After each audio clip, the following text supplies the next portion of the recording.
Mikä se sieltä tulee? Katos! Ironside ruuvaskärkisarja 42 osaa. Kärjet tulee muovisessa, kompaktissa, kevyessä ja kestävässä rasiassa.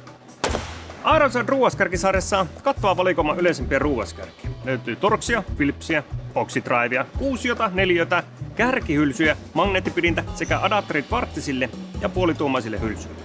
Sarjassa löytyy 3 pituutta. Pidemmissä versioissa keltainen osa varresta joustaa hieman, jolloin kärki kestää, vaikka kärki on kova ja iskevässä koneessa on paljon voimaa. Check this!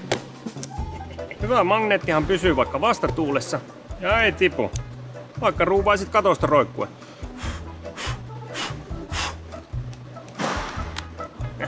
Lähdetään testaa.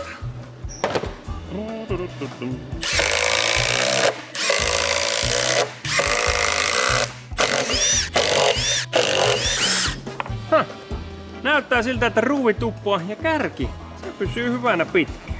Markkinointiveijarit haastavat sokkona tunnistaa näitä erilaisia päitä. Pitää kuulemma 100% mennä oikein, tai muuten juontaja lähtee vaihtoon. Nyt katsotaan. Se on ristipää. Tää luntota. Eikä se ollut ristipää. Ei, oli siinä ristipääkin. Turhaa minä näitä enempää testata. Kyllä markkinointijätkille riittää, että yhden tunnisti. Se oli ristipää. Eli käytännössä mitä tahansa haluat vääntää, tällä vääntää. Turha lähtee merta edemmäs kalaa. Ja pro tip.